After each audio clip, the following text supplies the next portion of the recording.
Church of England was largely created because of a divorce, or at least annulment, but England didn't embrace divorces afterwards. In fact, it's lagged far behind other countries like Prussia in allowing them.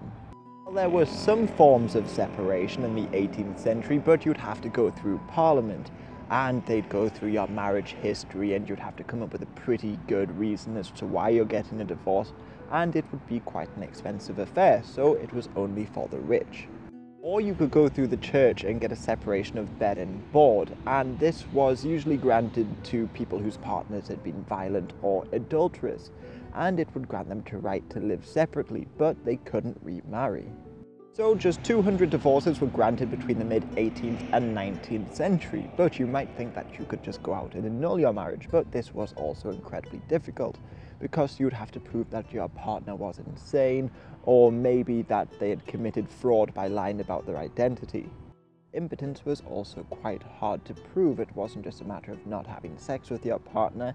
You would, after a couple of years, have to prove that the wife was still a virgin, or that the man just couldn't have sex. So it was a lot harder than it's often portrayed on TV and in movies.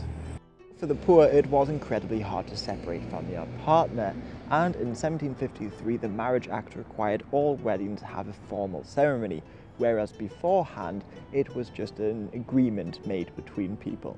So from the late 18th century, people began just selling their spouses. For instance, in 1797 there is a report of a man tying his wife outside of an inn and selling her to a hog driver for 3 guineas and a pound. 400 other cases of spouse selling have been found, especially in the early 19th century and the economic downturn after the Napoleonic Wars, and it was during this time that sometimes women were sold for as little as a shilling, or sometimes even alcohol was exchanged. Well, it was primarily the women being sold, but there are about 5 cases of husbands being sold by their wives. Anyway, the French highlighted this English custom, let's call it that, and the British government dismissed it as propaganda, but it did survive illegally until the early 20th century. And in case you're interested, most spouse selling in England went on in Yorkshire.